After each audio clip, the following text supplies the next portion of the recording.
안녕하십니까? 인생의 복잡한 문제들을 말씀으로 단칼에 해결해주는 김종근 목사의 쾌도 남마입니다.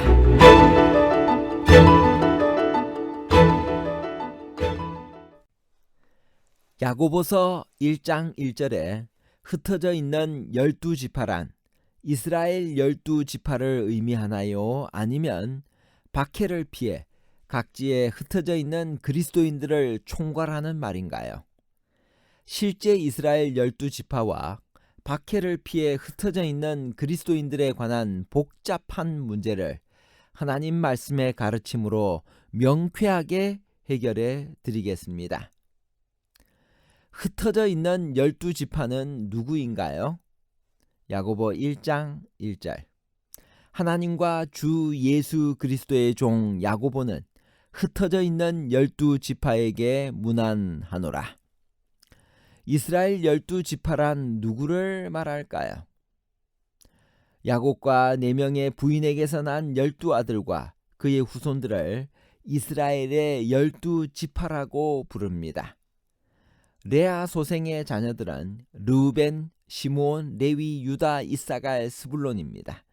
라헬 소생의 자녀들은 요셉과 베냐민입니다. 실바, 이 레아의 몸종입니다.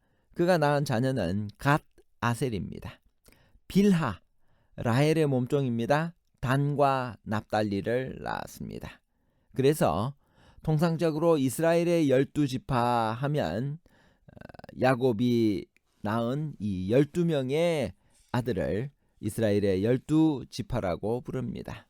창세기 29장 30장의 명단은 출생 순서로 되어 있으나 야곱이 그의 아들을 축복하는 창세기 49장의 명단은 첫 번째 아내 레아의 소생 6명을 먼저 축복한 다음에 종들의 자식들 그리고 사랑했던 라헬의 아들들을 축복합니다.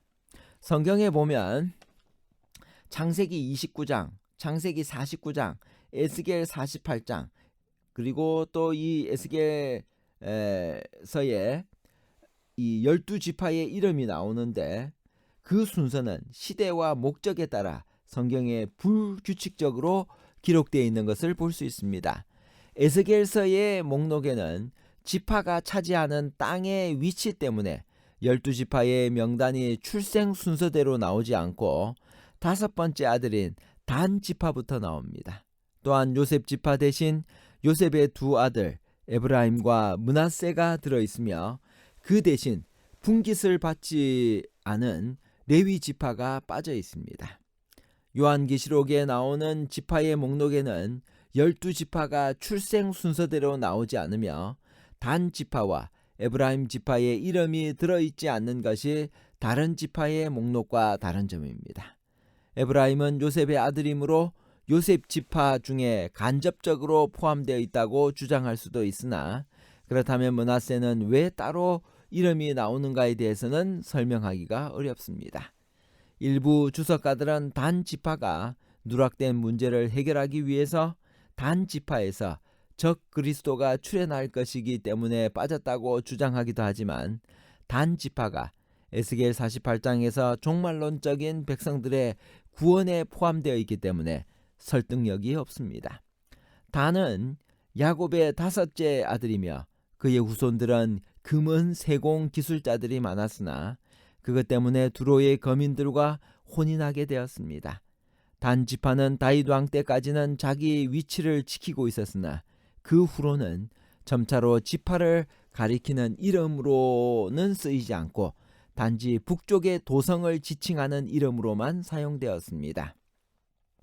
북방 이스라엘이 아시리아에게 멸망당하자 10지파는 사실상 사라졌으며 바벨론 포로 귀환 이후에는 이스라엘 백성들이 지파 간의 통혼을 엄격하게 금지하지 않았기 때문에 레위 지파를 제외하고는 이스라엘 12지파의 의미는 퇴색되었습니다. 이미 예수님 당시에도 12지파가 크게 혼합되어 있었고 유전학적인 의미에서 거의 모든 유대인들은 다윗의 자손이었습니다. 하물며 오늘날 이스라엘 12지파가 순수한 혈통을 보존하고 있다고 보기는 어렵습니다. 그러므로 야고보가 이스라엘 12지파라고 말할 때는 12지파 하나하나를 구분하여 말하는 것이 아니라 이스라엘 전체를 말하는 것으로 보아야 합니다.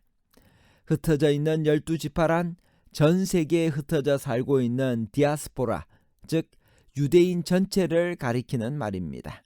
그렇지만 야고보가 말하는 흩어져 있는 12지파란 초대교회 당시 큰 박해로 인하여 각지로 흩어져서 박해와 시련을 당하면서도 신앙을 유지하고 있는 유대인, 그리스도인들을 말한다고 봅니다. 그러나 그리스도인의 행함을 강조한 내용으로 보아 유대인뿐만 아니라 영적 이스라엘을 구성하고 있는 그리스도인 전체에게 보낸 기별이라고도 볼 수 있습니다. 흩어져 있는 12지파란 박해를 피해 각지에 흩어져 있는 그리스도인들을 총괄하는 말입니다. 그리스도인의 연합은 얼마나 중요할까요? 교회증언 5권 237페이지에서 238페이지에 있는 말씀입니다. 그리스도의 그 기도는 마지막 때까지 당신을 따르는 모든 자들을 포함한다. 우리 구주께서는 그분의 백성들의 시련과 위험을 미리 보셨다. 그분께서는 당신의 교회를 괴롭히고 약화시키는 불화와 분열에 무관심하지 않으신다. 그분은 제멋대로 하고 괴로움을 당하는 자녀에 대하여 육신의 부모가 갖는 것보다 더 깊은 관심과 부드러운 동정으로 우리를 바라보고 계신다. 그분은 우리에게 당신에게 배우라고 명령하신다. 그분은 당신을 신뢰하라고 우리에게 초청하신다. 그분은 우리의 마음을 열어 당신의 사랑을 받아들이도록 우리에게 명령하신다. 그분은 우리를 도우시는 분이 되시기로 약속하셨다. 하나님의 종의 활동으로 유익을 얻은 모든 사람은 그들의 재능대로 영혼을 구원하기 위하여 활동함으로 그와 연합해야 한다. 이것은 모든 진실한 신자들, 목사들과 백성들에게 속한 일이다.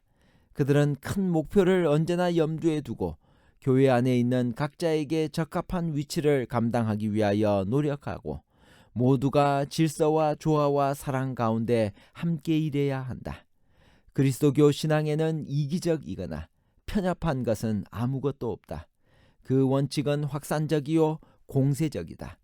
그리스도께서는 그것을 밝은 빛으로, 맛을 내는 소금으로, 또한 변화시키는 누룩으로 나타내셨다. 열심과 열성과 헌신으로 하나님의 종들은 진리를 아는 지식을 원근에 퍼뜨리기 위하여 노력할 것이다. 그러나 그들은 교회의 힘과 연합을 위하여 활동하기를 게을리하지 않을 것이다. 그들은 불화와 분열이 잠입할 기회가 주어질까 염려하여 주의 깊이 경계할 것이다. 교회증언 5권 242페이지. 그리스도인들은 시기와 다툼의 정신을 억제하는 것을 일종의 신앙적 의무로 여겨야 한다.